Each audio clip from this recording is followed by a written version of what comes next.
Good afternoon, ladies and gentlemen. What is up, good people? Welcome to today's live stream with me, Dave from ADB Biking.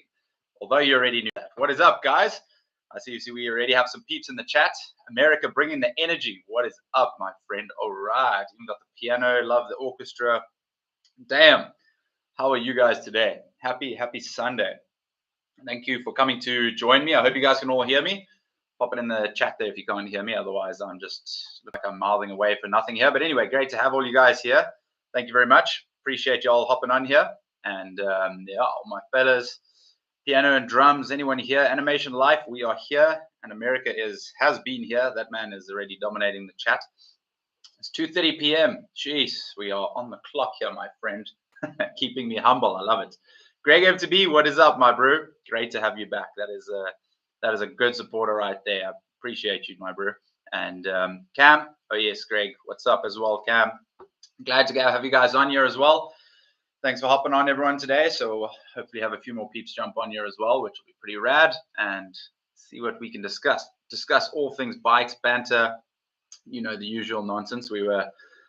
I was out on a hike this morning. I was betraying the bike community. I actually ended up doing a hike, but I did ride yesterday, so don't hold me to that, America. I have done some biking this weekend.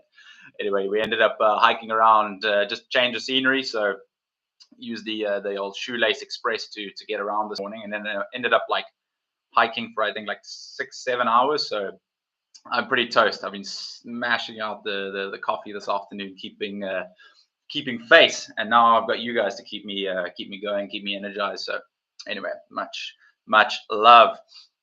Oscar, what's up, my dude? Lord 6-Bit Gaming, what is up, bro? Nice to have you here. I'm not going to give you 6 shout-outs. I'll give you 1 shout-out. So anyway, glad to have you here, my friend. And yeah, so like I say, anyway, around ended up riding in Yonkers yesterday for all the Cape Town people. I know you guys are from all over the show, all around the World Wide Web, all over everywhere. But myself, and I am from South Africa, Cape Town. So we ended up riding in Yonkers, a pretty rad spot, man. It's absolutely incredible. And they've done like a bunch of work there as well since the rains have kind of hammered it as well. So I don't know, like for anyone that's not from Cape Town, we had some massive floods a while ago in Cape Town, and it like destroyed a bunch of our trails, which is not ideal, but you know, it is what it is. Actually, one of our favorite trails got like destroyed to the point where we're not even going to be able to like rebuild it. It used to be called the Glen. It's like one of the main trails. It was like a pretty rad downhill, and it used to run down one of the forests here near us. And dude, we had these massive rains come in, and it just like washed everything away to the point where it was crazy, bro. Like the whole roads are closed. Like it's pretty nuts. So yeah. Anyway, Will, shout out from the UK. What is up, dude? Glad to have you here as well. Lord 6-Bit Gaming, thank you. Appreciate you, my friend. So, yeah, glad to have you here. India, what's up, dude? Yeah, glad to have my Indian supporters. You guys are the OGs as well. Yeah. But yeah, dude, KZN Gang ZA. Yeah, dude, I miss KZN, man. KZN is still one of my absolute favorite places to ride, bro. I love KZN to bits. I think for anyone, I'm pretty sure, like, Greg was on here last time and I was raving about it. I miss KZN, man.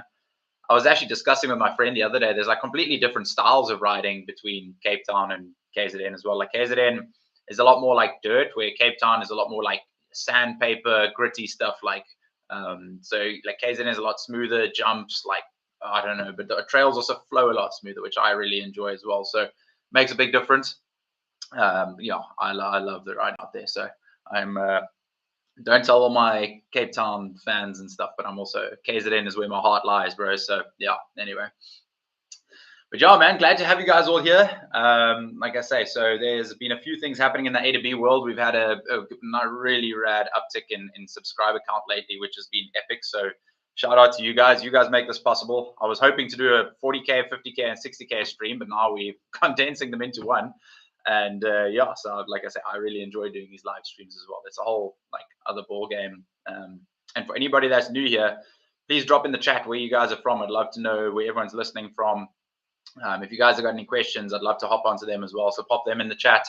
If you guys have got any questions, and see what we can chat about. We're going to chat all things bikes and bits and bobs today. What's happening in the A to B world? What's happening in the bike world? The bike world is quite a interesting one at the moment. I think there's a lot of interesting things happening in the bike world. I mean, there is, I'm sure a lot of you guys know, but like a pretty big recession going on worldwide. And I think the bike industry is actually taking a pretty big beating because of that as well. So like a lot of like bike industries, there's like Worldwide Cyclery. Um, I know there's a couple of local brands that are like discounting stuff. And like, dude, it's been pretty crazy. Like a lot of companies are reporting massive down trends again from last year. And I think that's the big reason is probably because we had like a big boom after COVID, and everybody bought mountain bikes and stuff. And now, companies obviously had to prepare and, buy their stock for the next like foreseeable future and stuff. And now obviously oversupplied. So it's a bit of a catch 22 because now everyone's like way overstocked for that COVID boom that had happened with the bike industry. And now like companies are just really struggling to move stuff. And I think it's just everyone's kind of feeling the pinch a little bit. So the bike industry at the moment is quite a interesting one. I think a lot of people are riding, but people aren't really riding new bikes. Or if they are, I mean, I'd love to hear what you guys think about it too. But my running theory is that like so many people bought bikes after COVID, and now like, I mean, you don't change your bike like once a year. You kind of change stuff as you break it, or every couple of years as well. And also, I'm sorry if I'm like bouncing. I sit on like a medicine ball as well, so that's what I end up doing all my streams and stuff on as well. So it's just super comfortable because I spend a lot of time like creating content behind my desk, so I end up sitting here a lot. So it's good for the old back. I'm getting old now. I'm gonna figure out how to look after my back. Getting old ain't for sissies, man. And I'm 30. If you guys ever wanted to know, I'm just hit the 30s. I ain't a young chap no more. But anyway, I still love riding bikes, and I'm sure you guys do too. But yeah, so like I say, with the bike industry is a very weird one at the moment. So you'll see, you guys are probably getting like a lot of bike shops and stuff are starting to discount stuff, like online stores as well. You can get some pretty good deals. So I think in the like next year or two, you'll probably be able to get like some really good bikes for like really good prices. Like I know companies are moving bikes, frames, like wheels, all that sort of stuff that they just can't move, like old stock. That stuff is just like they can't get rid of. So it's a super, super interesting one. So I'm quite keen to see where it's going to head and if it's going to pick up again. I like obviously hope that it's going to pick up again, but yeah, like I mean, I work in the bike industry outside of A2B biking. And that's also very interesting to watch everything kind of unfold. But I mean, it's obviously on a global scale. I mean, I saw the other day Worldwide Cyclery posting like I think it was like a 15 or 20% off everything on their website, which is nuts. I mean, that's a good obviously sign of the times that things are stressful and happening. So yeah, man, flip. Adventures of Dewey, excuse me if I'm saying that wrong. Wales Gang, what is up? That is epic, man. From the Philippines, hell yeah, dude. Alpha, what is up, my friend? Glad to have you here. Think you'll ever come down here to make another vid? Would be insane to see you on the local trails, Greg. That is definitely going to happen. I will 100% make that happen. Also, just because, like I say, I love the trails down there, dude. Like, I would be happy to. And also, like, I love KZN. Like, I love the weather down there. I mean, Cape Town is epic. The weather's great. I mean, we've had a super long winter this season, but like, I mean, the weather in KZN is just like unparalleled, dude. I would love to come down, ride Cascades. Those are my favorite trails in the whole of South Africa. So I think, to be pretty epic as well. Like, my plan is that I can take A to B full time, and if I can create content, obviously theoretically I can do it from wherever. So I would love to the bigger picture schemes and like the whole like future projections down the line was to be able to do stuff like that, just be able to come down, go to KZN, ride with the local dudes, make some videos down there, and kind of just see where it goes, and be able to go ride some of the like cool trails all over. I'm sure that's like, yeah, I mean, I've been fortunate enough to ride some overseas trails as well, some of the downhill trails back in the day. And dude, that was insane. Like, that's also like life changing stuff. Like seeing what Europeans and like the guys in the UK get to ride on the daily. I mean, I like it's pretty nuts, dude. Like, we in South Africa, we don't really have the scale, I think, and the level of riding that a lot of like the Europeans are exposed to, which is pretty like wild. And for anyone outside of South Africa, normally with here, like if anyone races downhill or knows much about downhill, South Africa is very much like we pop all our bikes on the back of like pickup trucks or buckies, we call them, and we'll get shuttled up to the top, and we'll like that's how we do our downhill runs. We don't have ski lifts and stuff. I know there's one in Joburg, but I mean there's like it's like fairly new as well, so it's not like a popular trail that like people will repeat, and it's not like an actual bike park. It's a bunch of dudes that like ended up building a trail, and they made an arrangement with one of the local lift that they could use it, just excuse me, just to be able to get up and down and actually like enjoy like having the novelty of having a ski lift, which is pretty epic. So I would love to go get overseas for a little bit and actually go like make proper use of some of the trails over there. So I mean, yeah, fortunately I've ridden Morzine, which is pretty epic. I would love to go to Whistler. That's another one I want to tick off. If anyone has ridden in the chat has ridden Whistler, go pop it in there. I'd love to know. You can give me some feedback. Let me know when to go, what time of year to go, what trails to ride. But yeah, dude, I would love to get overseas. I think that'd be a pretty epic thing to be able to do. So yeah, I'm sure a lot of you other guys would also be able to want to be able to get over there. So yeah. Mood Daniel Arfin, hello. I just want to say that I really like your video. Thanks, my dude. Appreciate you. Thanks for hopping on here as well. Lego Tuning back again. What is up, my friend? Nice to have you here. But yeah, Greg, I will definitely be there at some stage. 100%, dude. You can count on it. And yeah. Anyway, so dude, other news. I'm trying to lock in some sponsors and stuff for next year. That'll be pretty cool. So I know Leah's pretty keen to come on board. We got Stans on board. I know you guys might have seen or might not have seen. I've done 1 or 2 cool videos now with the actual platform Podia that I use to build my website. So I host my online courses and stuff on a platform. So that's like obviously my website that I built. And yeah, Podia is the company that actually hosts obviously the platform, the website and stuff. So I've actually managed to bring them on board, which is quite cool. Because I obviously use it quite a bit, and it's actually been a really big asset to be able to, sort of find and try to build a bit of a community as well, which is also what I'm trying to do outside of YouTube. I'm trying to build, like an actual like a community of people, and like I say, my bigger picture as well with A to B is to figure out like a proper skills course, proper fitness course, like mindset training, so that if somebody comes in and says like, listen, I want to be a better mountain biker, the idea is that I would be able to give you as much knowledge as possible in like the least amount of time. Like I say, that's where A to B came from. It's how to get you as a mountain biker from A to B as fast as possible. And so that's my biggest goal. So that's kind of always what I have in mind with when I'm building courses, with when I'm creating like my next content, when I'm creating whatever the next kind of step is in the pipeline as well. So anyway, and I have another question for you guys as well. Something special I want to do for this live stream is I would love to have an idea from one of you guys. So if you guys have an idea for a video, I would love for you to put it in the chat. And what I would like to do is I'm going to bring it to life. I'm going to bring it to life in the next couple weeks or months, whenever I get a chance. So if you guys have a really cool idea for a video, pop it in the chat. I am going to make that happen. So like I said, I will run with the coolest idea. I'll run through. If you guys have any in the chat, pop it down there. It can be anything mountain bike related. I'm going to figure it out, make it happen, and we'll put it in the chat.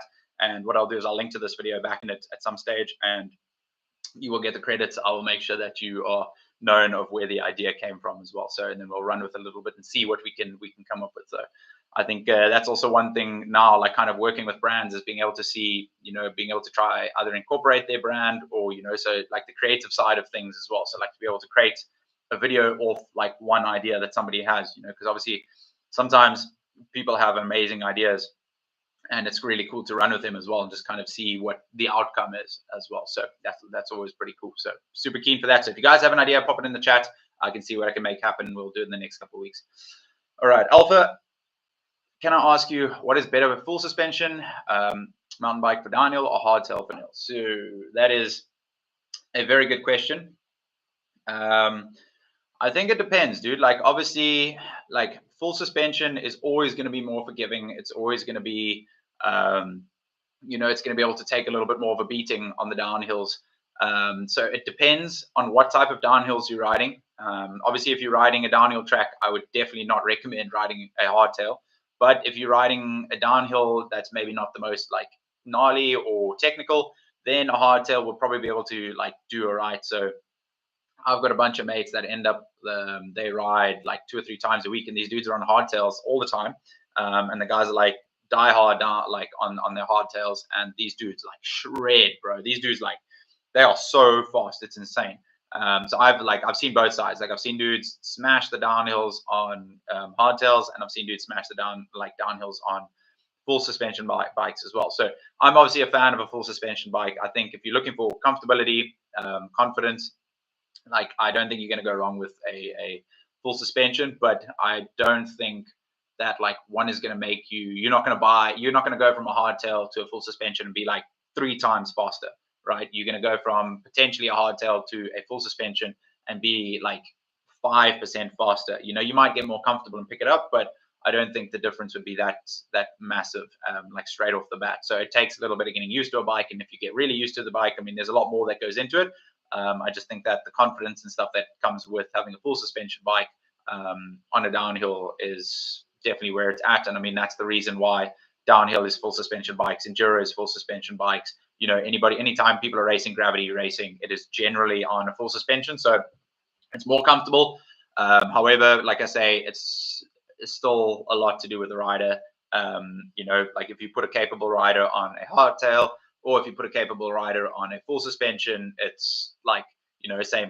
So it depends. But yeah, overall, I would say full suspension is definitely going to be a little bit more comfortable, a little bit faster on the trail. So I hope that answers that. I swear my English is there. Answers your question, Alpha. Yeah. So anyway, rider number last. Greetings from Siberia, dude. What? Happy to have you here. Thank you very much, man. I appreciate the kind words. That really means a lot as well. Like I said, I love the creative side of things. Funny enough, I'm actually by trade an engineer. So, which is, if you take creativity and put it over here, that is the opposite end of the spectrum. So they don't generally merge. But anyway, so it's funny enough, it's not something that anyone ever tells you to kind of pursue is the creative side. When you're younger, I think nowadays it's definitely a lot more open and stuff, because like a lot more people follow like a little bit more of a creative side, and I love that I've been able to like hop onto this content and like kind of jump in at the creative side. So somebody even said I'm the mountain biking Mr. Bean the other day, which made me smile. It definitely to be able to put those two together in one word, in one sentence, made me happy. That man is the greatest of all time. Anyway, yeah, great to have you here from Siberia. Appreciate it, man. That is flipping awesome. Give me a shout beforehand if you do. We'll just go straight at Cascades. Greg, 100%, dude. You'd probably have to show me around all the trails and stuff there now, dude. I know how to get where I'm going roughly, but I'm sure you guys have built a bunch of trails and stuff since then. So anyway, can you make a back wheel hop tutorial? I most certainly can, dude. Like I say, that'd actually be super epic. That's actually a very, very good idea. I will definitely, that is one of the first good ones that we had in the chat. So Lego, I will keep that in mind as well. Yeah, for sure, dude. Giga Daniela, hi from Georgia. I just bought my first bike, Jamis High Point 82. What can you tell me about this bike? Giga, Daniela. I'm not 100% sure on that bike offhand. Like I say, there are so many bikes out there. I would obviously have to just hop online and have a look. Like I say, I'm not Jamis is like the High Point 82. I actually like never heard of it, to be honest. There's so many bike brands and stuff out there, so I would be happy to look at it sometime, but obviously not right now during the live stream. But yeah, let me know what it is in the chat. Like if you pop it in, pop the specs and stuff in there, we can just have a quick run through of what it is. How are the trails in Cape Town at the moment, Cam? Dude, wrecked. I was saying a little bit earlier on the chat, like they are pretty toast, man. Like it's quite weird. Like when I'm based in Cape Town, and all the trails in Cape Town are generally like pretty techie style trails. There's not really like flowy, fast built stuff where there's like jumps and berms and stuff. It's generally like a lot of raw, like natural style riding. And they do like the reins of hammered the stuff there at the moment. So like when we're riding now, like I'm going out of town to Jongezoek. Jongezoek, they've rebuilt a bunch of stuff.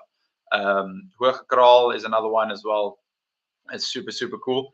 That's also like there's a bunch of cool stuff being built there. The guys have built like a bike park and like a skills park, and it's actually super epic. Like it's not something I'm used to seeing in South Africa. South Africa's come a long way in terms of like being able to build jumps and like incorporate a bunch of cool stuff for like more gravity based and more slope style, free ride style riding, where normally we're very heavily focused on sort of cross country, distance, marathon sort of riding. So I'm kind of glad to see that there's this influx of people starting to ride, like a little bit more gravity, slope style stuff. Comes back to that, well, like what I was saying earlier, the comparison of South African riding to overseas riding, the Europeans like being able to ride ski lifts and bike parks all season. It's like, I don't think what people always realize, like we dreamed of that growing up. It's like one of my like aspirations as a kid was to be able to get overseas and live overseas, like near a bike park, just because we didn't have ski lifts here. And I'm like, dude, I'm still going to make it happen. Like I'm definitely going to go over to ride Whistler and stuff. So yeah, I'm super keen to go check that out as well. So anyway, yeah, fun and games. But anyway, yeah, Lego, we will definitely look at that back wheel hop tutorial. That's a great idea. I haven't even thought about that. So you see, this is why it pays to say things and ask things. So anyway, yeah. And again, just shout out to everyone being here as well. Like I say, this all wouldn't be here without you guys as well. Big picture, I was like, one of my big goals with A to B was to be able to hit the 100,000 subscriber mark. And that was like when I started this. I mean, I started proper content, like I really focused my content creation sort of 8-9 months ago. And like my big aspirations was like to even dream of hitting 100,000 subscribers was beyond insane. And now like I've kind of put, like I'd really love to try and do it before the end of the year. So shout out to you guys as well. Thanks for being here. You guys, really appreciate you guys. Like you guys make this happen. You guys give me the fuel to make more videos as well. So, and to see how interesting I can make them as well, so that it's actually fun and interesting to watch. And next year, I am going to start doing a little bit more long form videos as well. So I really am like enjoying making the shorts, and I'm kind of locking in the process. So the idea is I want to make a long form and a short form, and they like on the same sort of day, week, or whatever. So I'm going to try start putting out a little bit more content, you know, maybe once or twice a week instead of as opposed to just one video a week. Because at the moment I'm doing this outside of my normal 9-to-5 job. So I work sort of 8 to 4:30 every day, and then I find time to edit and film and do all the other jazz as well. So there's a fair bit of stuff that goes in behind the scenes to actually run a YouTube channel and content, and you know, the whole thing should run a page like this as well. So not that I flip and love it though, it's very rewarding. So it's actually one of the things that it's given me a lot of drive and discipline and like, you know, motivation in life again, which has been super epic. So anyway, big little things. All right, so the trails in Cape Town. So yeah, Cam, I hope I answered your question on that one. How are the trails in Cape Town? Not great right now. Don't take KZN for granted. If you are from KZN, I'm assuming you are as well. Personally, I think it'd be sick to have some long POV video of just some raw riding, some rough stuff, jumps, etc. I know that's very different to your normal style, so just a thought. Yeah, Greg, I think it's like what I was saying now, dude. It's like figuring out as well, like I'd love to do the long form and the short form, and then a more documentary style, you know, of the riding, of like documenting the riding, because I know people like really enjoy that as well. I think it's also just enjoying like people like that, you like, you know, that, you know, like ride and stuff, like following their channels and stuff.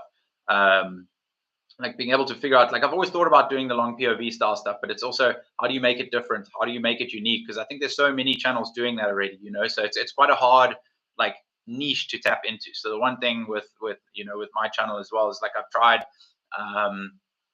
is like a more of a content and YouTube style thing, but when you figure out a niche, like it's one of the things that I've kind of focused on is trying not to steer too far outside of that, because it gives YouTube a better idea of who to show my content to. So for example, if I do how-to videos and if I then go put in a POV riding video, like it's quite hard, because you know, YouTube then shows it to the people who are watching the how-to tutorials, and they might not watch it, so then it stumps the growth of that video. So it's a very interesting one of how it all like actually integrates and works and stuff, but that's maybe a conversation for a different day. But yeah, dude, I definitely will keep that in mind as well. I was thinking about potentially starting a second channel. I think that might be the option to do that, you know, being able to bring in a second channel, maybe like a more personal channel that's less how to mountain bike and more of like my mountain biking experiences.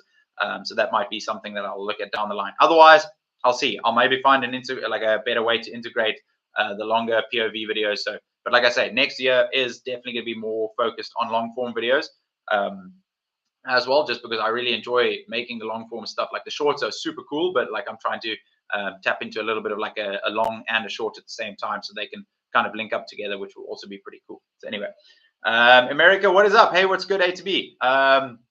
All's good, man. All is good in South Africa, so I cannot complain, my friend.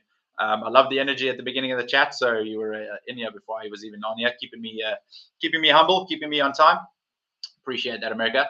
You go live also. Well, hello. Yes, and known extra. Yes, I do indeed go live as well. So funny enough, that is something I really enjoy, is actually going live as well. So I mean, it was a very intimidating thing at first. The first live stream, dude, I was stressed. I was so nervous for the entire day to be able to go live. And the first time I did it, was when I hit 10,000 subscribers.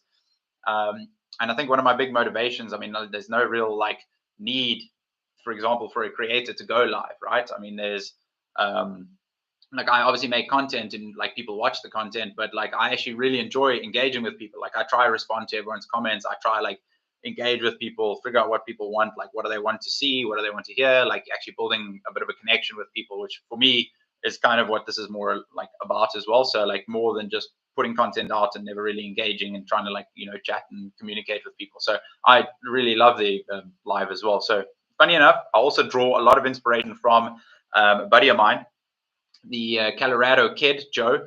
He is also a flipping legend. I don't know if you guys follow him on YouTube or not. So if you don't, you should definitely go check him out. Colorado kid. He was one of my big inspirations as well when I was starting out. And like I say, I just, you know, also just a really, really cool dude and like super entertaining, man. Like I could watch that dude live stream for hours. He's, you know, like he's got a radio voice. I think that's what it comes down to. Like he's one of those people where you just kind of like, you can listen and it's like, wow, just the whole time there's like constantly your brain's engaged, which is incredible. I know, like I say, when I first did this, I was panicking. Like I wasn't too sure what I was going to say. I wasn't too sure how I was going to react. I wasn't too sure how you guys were going to react. I wasn't going to sure like, you know, the whole thing. But obviously the only way you're ever going to learn and get better is by throwing yourself into situations where you're uncomfortable, and doing what you got to do and then figuring it out. And then the next couple times, like I've relaxed a lot and it's, you know, become a lot easier to actually engage and hop onto these things as well. So my next big goal is to get a camera, and then I'm going to do some live streams in some other places as well, not just the same setup. So this is obviously my studio. This is where I'm all set up at home, and it makes life a lot easier. But I'd love to do some live streams from some other locations, which will also be pretty cool. And you know, maybe get one or two guests on. I'm actually thinking what I'd like to do is if I hit the 100K mark, I would love to hop on. I'll see. I'll potentially ask Joe Colorado Kid if we can do a, you know, a collab live stream. I think you guys would appreciate that, and I think that'd be pretty epic. So yeah, I dig to do something like that. But yeah, anyway. All right, what else we got in the chat here? Message retracted. Oh man, sad. Giga. Anyway, Alpha here in the Philippines, there's many races like road race, mountain race, and some 15-kilometer races. Nice, man. Like I say, I wonder if they, what kind of, do you guys have any like gravity-based racing in the Philippines, or is it mostly like cross-country or marathon-style road racing? Yeah, I expect Eso Santo, XCM32, Halo 29, Core Spring, Hydraulic Speed, Lock It Adjust, Experience. Yeah, Tubeless 29, Halo Disc Drums. Okay, show. Nice, man, epic. Giga, that's yeah, that's pretty cool. Is that your first bike or your second bike, or what bike is that? I mean, how many bikes have you been through before? You know, and what kind of stuff are you riding? Are you riding like a little bit of marathon-y style stuff, like a little bit longer distances? Yeah, let me know. A to B POV, dude. Yes, that is genius. I love that, Greg. I might actually just use that as one of my video ideas. Maybe a day in the life, A to B POV. Dude, that's epic. That's actually that's pretty flipping cool. It's for the second channel. Oh man, I'm gonna have to patent that. You're gonna have full credit if that happens, dude. Alpha, just like marathon. Nice, man. That's very similar to a lot of style of riding in South Africa as well. So a lot of people ride predominantly like marathon-y style stuff here as well. So you know, that's also pretty cool. Oh, excuse me. I have another question for you guys as well. On YouTube and Instagram and TikTok and all those other rad places, who are your other favorite like content creators? Do you guys follow any other like specific content creators, like mountain bike channels? Any other really good content like mountain biking content channels as well? If you do, pop them down in the chat. It'll be interesting to see who you guys enjoy and who you listen to and who you watch. Anybody that stands out for you that you just really enjoy, pop them in the chat there. I'd love to see like what other people are watching. Like for me, it's also very interesting. I obviously watch from a place of like I followed a lot of riders, like mountain bikers growing up. So you know, guys that were the kind of first to do things in the space, and you know, that are like more just like, I guess, heroes, I could say, or not like heroes, but like, you know, idols, like mountain bike idols and stuff. So I remember watching like the first New World Disorder videos and the first free ride guys coming through. So I mean, I follow a lot of them as well. It'd be interesting to see like who you guys follow as well. I really enjoy the content creators nowadays. There's I think it's all Seabass, you know, normal mountain biker. He does some really, really cool stuff as well. Also just like blowing up, man. Like the dude is almost on 500,000 subs. Like I say, Colorado Kid, I love his stuff. Also super unique, super rad as well. So anyway, yeah, pop it in the chat if you guys, who you guys enjoy, who you follow. Do you enjoy just following athletes, you know, actual content creators? But yeah, anyway, Greg, like I say, A2B POV, that's going to happen. Keep an eye out for sure. To hear MTB, hi, what is up? Glad to have you here, my friend. Thank you very much for hopping on here. What bikes do you use in your vids? Burn Peak, yes, Burn Peak is epic, dude. They are that. He is huge as well, dude. Like he's insanely big. I think he's been doing it for a long time, dude. So I also follow old Burn Peak as well. So like also very interesting videos as well. Like that dude has got it locked in. Like he's got like thumbnails, the whole bang shoot, like everything just kind of works. I think he's been doing this for a while, and it shows like he's good at his craft as well. So anyway, to here, so I don't normally tell people, but I'll tell you guys as well. So anyway, I work for a company in South Africa, and the guy who I work for is he's done some design for a Brazilian company called Sense Bikes. Now, Sense Bikes is a Brazilian brand, not South African, so you actually can't get the bikes here. But anyway, it's one of the first prototypes of that frame, the Sense E Exalt. So my e-bike that you'll see me riding, it doesn't have any branding and stuff, just because it's a bike you actually can't get here, and that was a pre-released one. So the guy who designs it gets a bunch of frames to test and kind of make sure, like before it goes to market, that there's nothing wrong with it. So he tests the geometry that he set up, and then he spec like the spec that has been spec'd on it, that there's all the suspension stuff works, the leverage ratios and everything kind of checks out, and kind of goes from there. So yeah, anyway, it's a Sense e-bike, e-Exalt. So yeah, that's what bike I ride there. I also have, like I say, I work in the bike industry, so I have access to a couple other bikes as well, which are all Sense bikes. So there is the Sense, I'm not sure of the other one actually, the trail bike. I'll have a look for you guys maybe later, or maybe it'll jog like in my memory later. And then one of my other friends brings in a bike called Rime. So if you ever see me riding the hardtails and stuff, it's Rime frame, which is a pretty new one. It's like a brand new sort of brand that somebody was trying to get started and stuff as well. So I was just kind of riding that to help them out a little bit, and kind of take it from there. So I generally don't actually own a hardtail, and the only reason like I enjoy doing the hardtail stuff is because people kind of requested, and I'm like, okay, it's kind of cool to be able to do the hardtail. So I used the dirt jump a lot back in the day, and like the dirt jump and the hardtail, like it was obviously a hardtail bike, so I really enjoy the hardtail style stuff as well. So and I raced a hardtail for probably like a year or two just for fun. But like I say, I've always had full suspension bikes. I've never really had like a hardtail apart from my dirt jump bike and that one sort of hardtail that I had that I raced a bit of marathons and stuff on. So yeah, anyway. Alpha Cannondale. What Cannondale have you got, Alpha? Yeah. Okay, Greg, and to be another one of my favorite channels is Mark Matthews. The most incredible POV clips with this Insta360. My mind blown whenever that man posts. Dude, that's sick. I must go check him out. I haven't even heard of him. That's super cool, man. Like I say, you you don't hear about these things until you ask, man. My channel reached 2 years on Friday. Epic. America, sick, dude. That's pretty cool. What kind of content is on your channel? I'll go have a look at it after my live stream today. I'll go check out what your channel is all about. Alpha MTB, normal mountain biker. I also follow that guy. He makes some videos super related to some cyclists. Yeah, dude. Like I say, I really enjoy like so it's interesting how like it's just insane like how something like that can just blow up, dude. Like he's just so good at making relatable stuff.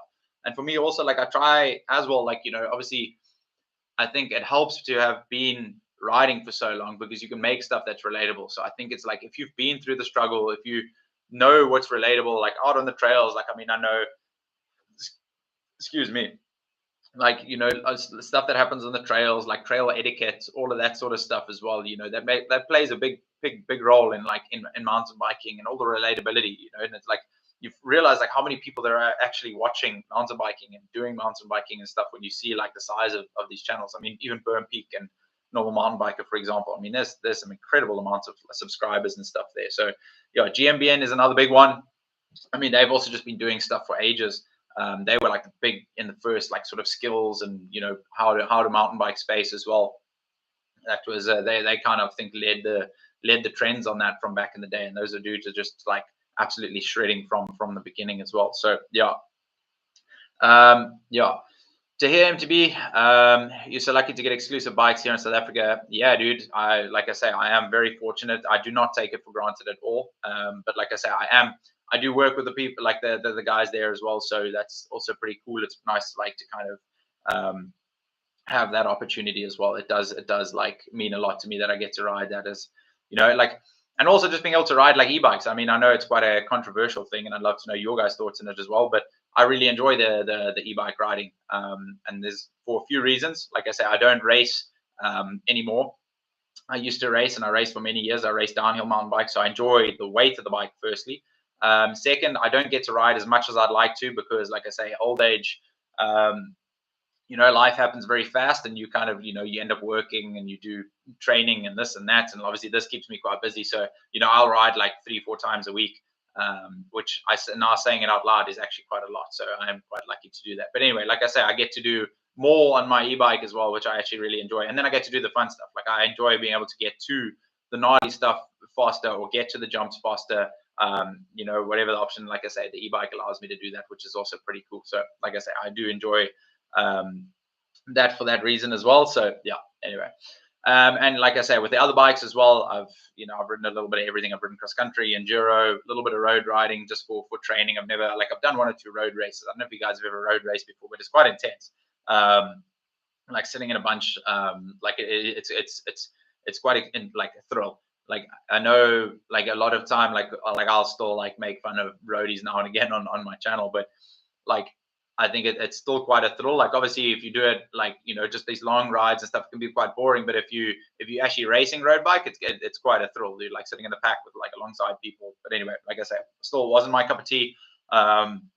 Still a mountain biker at heart, and that is why I'm here. So yeah. Anyway, and so like I say, to here, I am very stoked that I do get to ride a whole bunch of exclusive bikes. I'm very, very fortunate. Don't take it for granted. But yeah, anyway, still a rad bike. Really enjoy it. The guy who designed the bike, his name's Mark, and he is a very, very talented individual at what he does. And he's also been like riding for ages. So like the geometry is super good. Like it's super progressive as well. So that for me makes a big difference. So I've ridden a lot of bikes in my time. And I don't know if you guys know much about like what a progressive versus linear like suspension curve does, but to give you like a basic understanding, if you have a rear suspension, some suspensions are designed to be linear or they're designed to be progressive, right? So a linear will feel, if you sit down on your bike or if you compress and damp your suspension, it's kind of the same the whole way through the suspension. So it'll be like, right? Whereas a progressive gets progressively harder. So the first like bit of your travel will be a little bit softer than the linear, and then it'll ramp up and get a bit harder at the end. So for your big hits, like if you land, for example, a jump or if a drop, or if you compress into a corner really hard, so like the beginning stroke of your suspension will be like damp really nicely, and then if you hit something hard, it ramps up and gets a little bit harder at the end. Whereas a linear one will kind of sit into stuff a little bit more. So yeah, that's like a bit of a broad overview. I'm going to maybe do a video on that as well. But anyway, I much prefer a progressive suspension to a linear suspension. I much prefer that it's a more lively feel, if I can say that. So if I corner into stuff, if I hit jumps, if I hit like a rough section, when I compress into the bike then gives me a lot more feedback as opposed to just sitting further into the travel as well. So like I say, I much prefer that. Yeah, let's have a look. America, like just screwing around. Nice, dude. Hey, you never know. There's a bunch of dudes out there that do some pretty wild stuff in the YouTube videos that end up just like messing around, doing some pretty. I mean, Danny Duncan does some wild stuff, and it just seems like he just like does chaotic stuff all the time, and he's like one of the most like popular dudes out there. So you never know. Anyway, love him. GMBN. Dude, GMBN is like the Global Mountain Bike Network. Those dudes are super rad. And they also just produce an insane amount of content, dude. Like they produce videos all the time. So do I ever want a Piger? That's an interesting one. I've ridden a Piger, not recently. I really enjoy their bikes. I do really enjoy their bikes. The one bike I did ride, I can't remember. I think it was. Oh man, you're gonna have to jog my memory now. I can't remember. They have very interesting naming on their frames and stuff. So, but I do enjoy their bikes. I think Pat is like very clued up on what he's doing. But because it's quite like an exclusive brand, it can be quite expensive. So unfortunately, like right now, like you can get pretty good deals and stuff. Like I say, I'm not going to change bikes just for that. If I ever had the option, I definitely would ride a Piger. I think they're a great bike. I think they really do know what they're doing. Like they've got some great guys that like the guy that rides the bike or the guy that designs the bike needs to be able to ride the bike. And that generally for me is a good recipe for a good bike as well. Like the guy needs to be able to like understand what feedback and how that frame is designed in order to get the best result from that bike. So that for me is also very important. I'll back in. Yeah, you've got such a crisp audio in your vids. I noticed that little mic attached to your shirt. What brand is that? Where can I get that one? Dude, I can't tell you offhand, Greg, but drop me a DM on Instagram and I will send you the name. I still have it somewhere because I've had 2 or 3 people ask me for that actually. And that thing is so good, dude. I think it cost me like $1,300, $1,400 on Takealot. I just can't remember the brand, but I will send you a picture of it from Takealot. So yeah, just jog my memory, or just remind me, please, on Instagram, and I'll definitely send that to you. Have you ever heard of Black Cat Tire Brand? No, I've heard of Black Cat Peanut Butter, but I've never heard of Black Cat Tire Brand. Alpha, that is very interesting. Where is that? Is that a new brand? New people making breaking onto the scene. But anyway, to hear him to be, I wish I could ride. I have exams now. Oh man, sorry, dude. That is, I feel for you, bro. Man, I hate exams. Are you writing school exams or university exams? I realized, like I say, I studied. I hated, dude. I hated writing exams in school. I had zero interest. I was like, dude, all I wanted to do was go ride dirt jumps, and it used to frustrate my mom like to no end. Like all I would come home and I'm like, I'm going riding, and she just gets so bleak with me because I'm like, she knew that I had exams coming up or tests or whatever it may be, and I just had like no interest in anything else besides going to ride bikes. And I mean, that used to, like I say, it used to frustrate her to no end. That all I wanted to do was ride. So I feel your pain. I've been there. I'm pretty sure everyone else in this chat is probably very similar. And bikes rank above exams and tests and all that other school and whatever else is going on in life. So I feel you, bro. But they do come to an end. Remember that. And once at the end of those exams, it's always worth it. You get to shred some more, which as well. So don't take it for granted. Anyway, man, I have enough sometimes of class and I just go ride with my bicycle. Yeah. I can imagine, Alpha. That sounds about right. But anyway, yeah. Liska, what is up? Hello, happy to have you here. Almost 70K. Pumped. I can't believe we're actually going to do this. I'm going to have to hop on a live stream again in the next 2 weeks or so just to celebrate hitting the 70K, which looks like it's going to happen pretty soon. So yeah, can't believe it's come this far. So yeah, beyond stoked. Anyway. Do you know stump jumper would be linear progressive? I'm not 100% sure to hear. I'll have to have a look. Like I say, I'm not sure on all frames offhand. The slack line, yeah, that's I got a buddy of mine, Tim Bentley, who rides the Piger slack line. So, and I think he also raves about it as well. So I think, like I say, I know Piger do a really good job on their bikes, and they are super clued up. Like they know like the style of riding that they're going for. And apparently they're quite big overseas, which is something I didn't realize. I thought like Piger targeted, or is obviously a South African brand. They are designed, manufactured, produced, the whole bank shoot here. But they're actually very popular overseas. They're more popular overseas than they are here. I don't know if you guys know that, but yeah, they do like a massive amount of exports, and their frames are super big overseas. So yeah. Anyway, school exams, same. My mom is the same. Shame, dude. Yeah, like I say, I know the struggles to hear. So yeah, strongs are with you, bro. But like I say, exams do come to an end, and then you're going to be able to get to ride and enjoy all that good life, bro. So don't take it for granted. What kind of riding do you do to here? Do you do enduro, dirt jumping? Like I said, I always use, my favorite when I was growing up was I used to dirt jump a bunch, and I used to go build. So I used to be there, like I'd get home from school at like 1, 2 o'clock. I'd have some chow, like some food, and then I just head down to my local dirt jumps, and I would go like build, ride. Oh man, it brings me back like such good memories. Like there used to be this lady that used to live in the house right next to the dirt jumps, and she used to be so friendly, dude. She used to end up like she would drink a 2-liter Coke almost every day, like between her and her family. And then she'd empty, or like once they were done with it, she'd fill it up with water and put it in the fridge. And then like once a day, I'd go around there because I didn't like it was like fairly far to get to my house, and like I'd go around there and she'd have like a cold 2-liter water that she'd have to like, and then give me every day. And like me and my buddies would just like end up drinking the 2-liter water. So yeah, man, oh, good memories. So I miss those. I miss those after school days of being able to go shred and enjoy and like just not a worry in the world, and just kind of like, oh, bro, those are the dream days to hear. You are living the dream days once exams are done. Once exams are done, bro, they're very important. Anyway, Alpha, Black Cat tire is also good for using in downhill, but the grip is bad, so it's not good for long rides. Interesting. All right, that's pretty cool. What kind of casing do they use? Is it like a downhill casing? And it's the same as the Maxxis tire brand. Oh, interesting. That's very cool. Like I said, for me, like when I kind of look at tires, like I mean, I'm obviously so like for me a tire with a good sidewall is very important. So nowadays you get very good tires, like very good sidewalls and stuff. But depending on the kind of terrain you ride, I think that's very important. Like it'll dictate your kind of tire choice as well.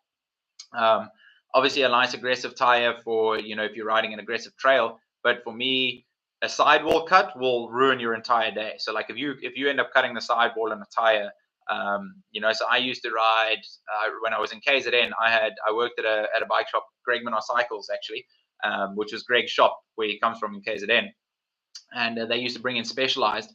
And Specialized had quite a big different like variety. So they used to have 3 tires. Like they used to have one that was like a cross country style casing, which was very like thin and was more like weight focused.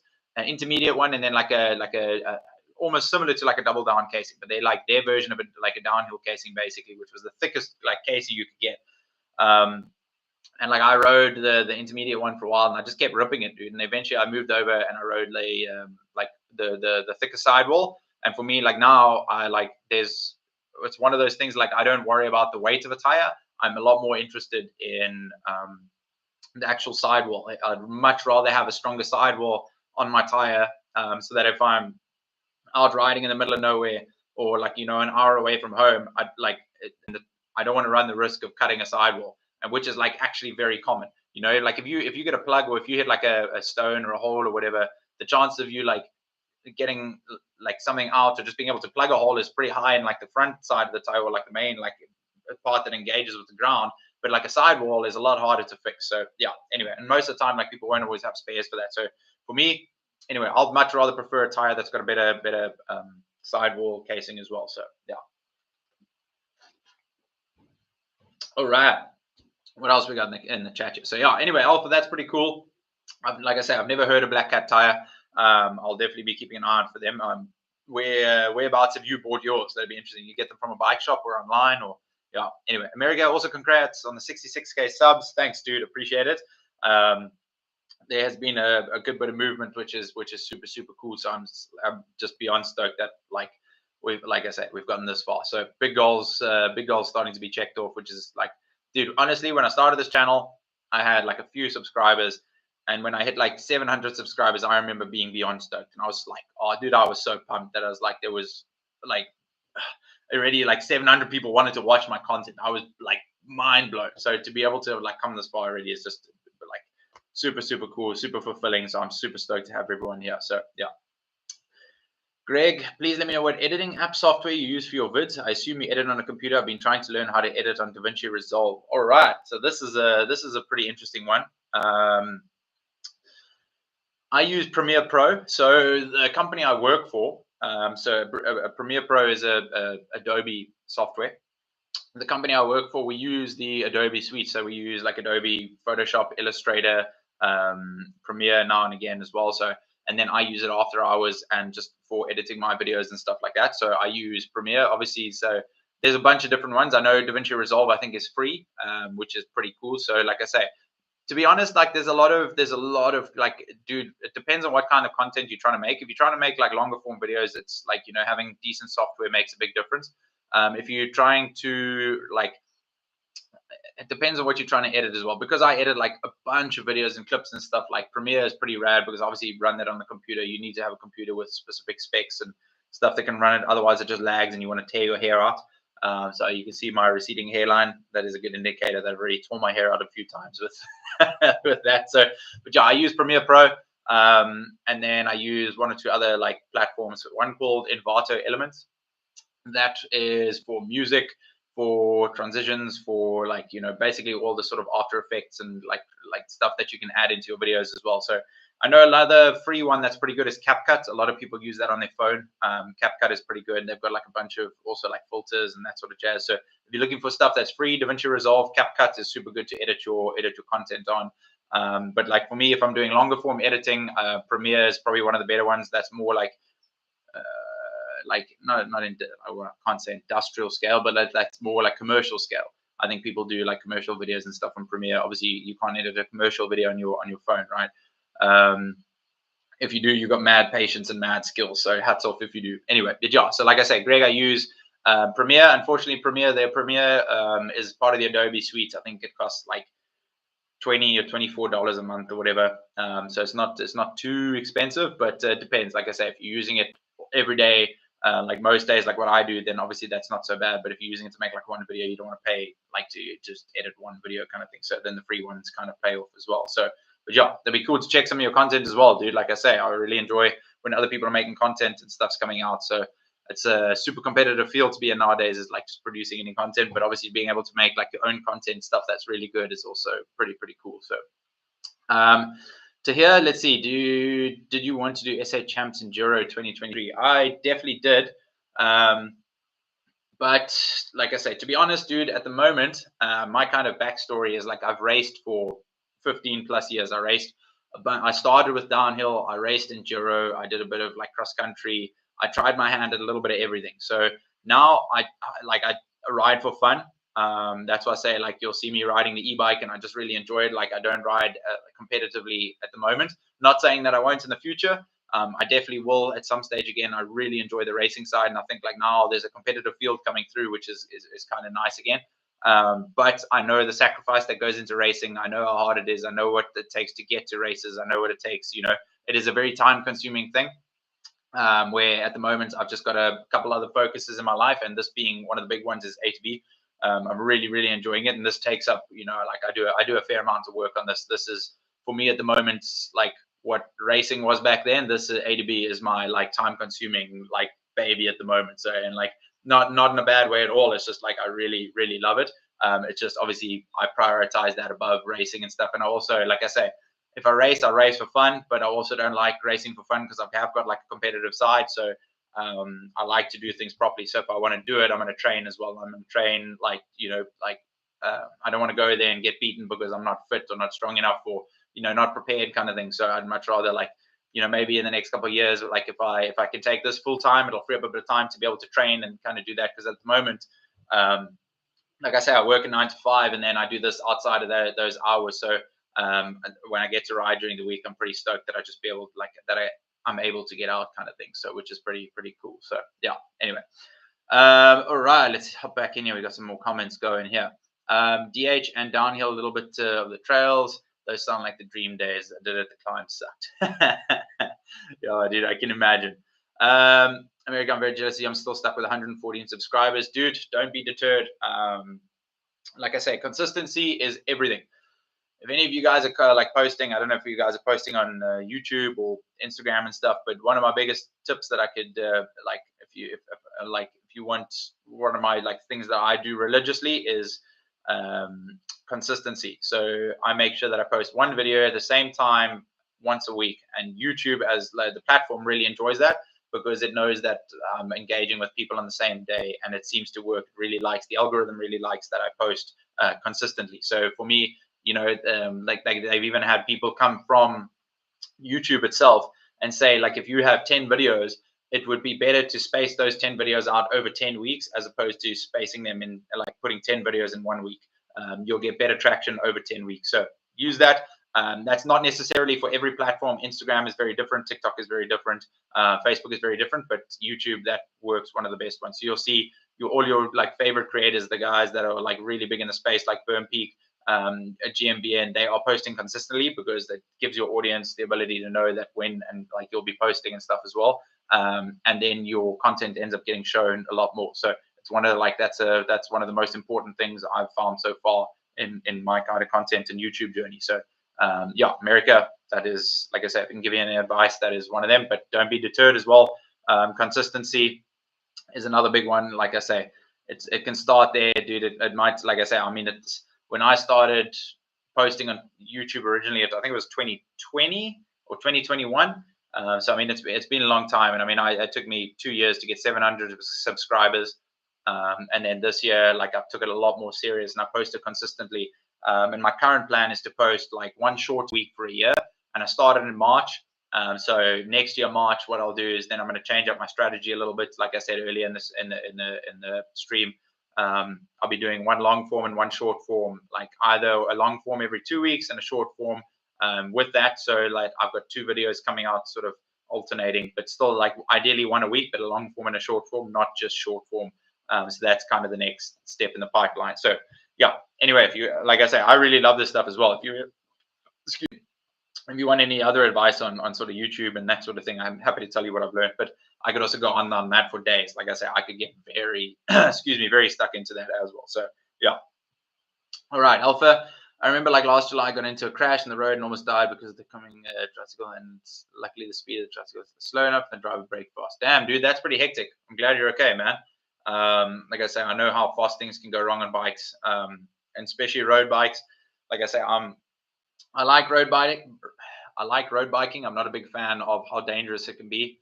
Like I said, I think people all like worldwide drive pretty recklessly. So like I say, I don't. Yeah, it is pretty hectic. Like I say, I would much rather avoid it for sort of my own safety. If I crash on the mountain bike trails, it's me being dumb or like being taking a risk or whatever going on. It's in my control. Whereas a road, there's a lot more factors outside of my control, which is a little bit like I'm not always the biggest fan of. But yeah, I mean that's inherently the dangers that you take on with that. So yeah, just glad to hear it. Okay, dude, that's epic. No, and happy Diwali. Oh, happy Diwali, man. Yeah. Alpha, and I got many scratches and broken bones, dude. Like I say, that is hectic. One of the reasons crashed because I got my not tuned derailleur, dude. That's wild. So I'm just more than happy that you're okay, bro. Okay, last one. What's the biggest crash you've ever had? Oh, that's a goodie, Greg. Biggest crash I've ever had. I think I actually ended up getting it on film, so I've got it somewhere stacked. It's on an old hard drive. There was a place called Malalan, and that is for anyone outside of South Africa in Nelspruit. So that is one of it's about 3 hours away from Joburg, one of like South Africa's hubs. And anyway, what happened was that I was out there for a race, and we'd gone out, and it was a fairly new track. One of the guys out there had built it, and he built like a really, really gnarly track. And anyway, I had my GoPro on facing backwards. I'd just done a bunch of runs with it forward, so I was like, oh, let me get some different footage, and I put it on backwards. And anyway, that came down, and it kind of dropped. So there was a road that ran through the mountain, and it came down the trail, crossed onto the road off the other side, and was like super steep down the other side. And I was following one of my buddies down. And anyway, so I hit the road, like came in a little bit too hot, and I dropped onto the road. And as I dropped off, I got bucked like a little bit forward, which wasn't too bad. But as I like landed, as I like kind of took off, I could see that there was a stump sitting like just like in the middle of the track. And like I'd kind of forgotten that it was there, and you either have to go right or left of it. And I mean, it wasn't a big stump. I mean, it was only sort of yay big, but like I was already going over the bars. And anyway, I ended up landing nose heavy, got shot over the bars. And anyway, I knocked myself out. And when I woke up, like I was coughing up blood, and I'd punctured a lung, like cracked a rib, and then torn the AC in my shoulder. But it was quite a nasty one because like I wasn't sure what the blood, like coughing up blood and stuff was. So, and it was also just like where it had happened. It was like probably it took them about an hour to get me to hospital because they had an ambulance there, but the drive to the nearest hospital was pretty far. So anyway, they put me on the stretcher, put me in the back of the ambulance, and took me off to the hospital. And it took them about an hour to get there, and I ended up staying there for 2 nights just in ICU. Just so they could monitor it. Luckily, by the time I'd already got like that evening and stuff, like it had calmed, like the bleeding and stuff had calmed down. But yeah, that was definitely probably one of the worst crashes I think I'd ever had. Like the most scary one for sure, just because I wasn't too sure, and I was knocked out, and my whole body was pretty stiff because I went over the bars and scorpioned, and it was just nasty. So yeah, that was probably the biggest crash I've ever had. I would say that's right up there. Although okay, it's definitely not the biggest one, but one of the last ones is I think it was the second last downhill race I ever did was Greg. And anyway, all the KZN boys, you guys will know where this is from, but on the 2 big tabletops in Maritzburg, there is a step down before it, and then you hit these massive tables, and these things are super fast. And on the left-hand side of the jumps, there's this massive sort of mountainside that comes up, and you can kind of get caught by the wind pretty quickly. So anyway, and we ended up being there when I was racing, and I think it was my last practice run before the race runs, and the whole morning had been super windy. And so I'd come down, and I said, okay, I don't want to hit the jumps. I'd hit them the previous day, like they were fine. And then I came down on the morning, and I didn't hit it on the first run, and I was like, okay, let me see how the wind is on the second run. And I didn't want to hit it first time in the race run that morning. I didn't want to gauge in the wind. And anyway, I hit this thing, and you're probably doing about, I remember like about 60 Ks an hour, roughly around there when you hit this thing. So I hit this jump, and I just took off, and I just got blown by the wind. And my only saving grace was that I actually hit the landing, but I landed like sideways on my bike, like down the landing, and like just skidded for days, dude. And, like I ended up getting a bunch of stitches down my arm. Like I like smashed the bar. Like I slid for like 20 meters. It was just chaos, bro. It was not ideal. So yeah. Anyway, that was the last. That was one of my last big crashes that I had racing downhill. I mean, I've had a few since then. I've broken my elbow and whatnot, but I think those are probably two the most that like play the most in my mind. Because that was like that one just like proper rocked me. And like I said, it was just there was nothing I could have done differently. It was just purely the wind. I just took off and I just got blown so horribly. And that, like I said, luckily nothing on that one. I think I also tore ligaments as well, but I didn't break anything. So yeah. But yeah, anyway, so that was probably one of my biggest crashes as well. And then recently, about 2 years ago, I broke my elbow in the Glen, one of the local trails here. I just, yeah, my arm was facing the wrong direction. I just picked it up and ran to the car. So, but yeah, that one like healed up pretty nice and stuff. So, but yeah, it definitely sucks as you crash when you get older. But like I say, I've said it a few times before, but like downhill, I raced downhill for I think 12 years, and it is very intense on the body. It is not an easy sport to like on the body as well. Like it's you've got to be gymming, you've got to be strong, you've got to be stretching, like recovering well. Because there is crashes. It's part of the sport. It comes with it. Even when you're riding normally, you're pushing the limits, and you kind of it is very natural, but it is a very hard sport on the body. Like I say, there's only so many times you can break something, and then you start getting the aches and pains and etc. Right? So that's just par for the sport, and we do love it, but unfortunately that does happen. So yeah. Anyway. Will you do a reaction to my comment on your flat tire video? Maybe, dude. That'll be pretty cool. Like I said, I've been a bit slack, or not slack, but I've been a bit busy to get around to my last comments and stuff on YouTube. But I will definitely do that. Can I do a 360 tail whip tutorial? Dude, I can't even 360 tail whip as much as I'd love to. I can 360. I can't tail whip. So, like I said, I can backflip. I haven't done it in ages, but I used to be able to backflip as well. So I could backflip and I could 360. I couldn't tail whip. So unfortunately, that's a bit above my pay grade. Like I say, I can definitely maybe I do someone with someone who can do that, but unfortunately, that's a bit about, like I say, America. That's a bit above my out of my pay grade. Unfortunately, I'll have to tap out on that one. But yeah, I'm sure I could comment on how to do it. In theory, I could tell you how to do it, but I'm also not a fan of if I can't do something, I don't like teaching it. So, like I say, yeah. Anyway. I have to go see you guys tomorrow because I still have a race tomorrow. Nice, man. Alpha, appreciate you hopping on the stream. Thank you very much for being here, dude. Like I say, it's much appreciated.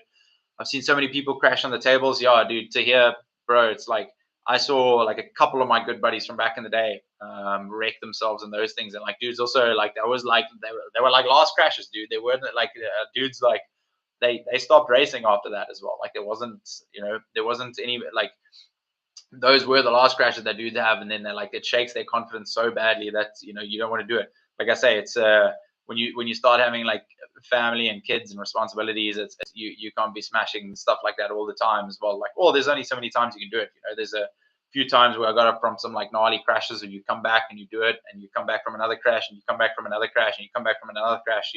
Like it is part of the sport. That is like you've got to have the want and the motivation to do that. Which is also like a big part of the mindset that is like goes into being a good rider or a racer, like being able to push through those injuries.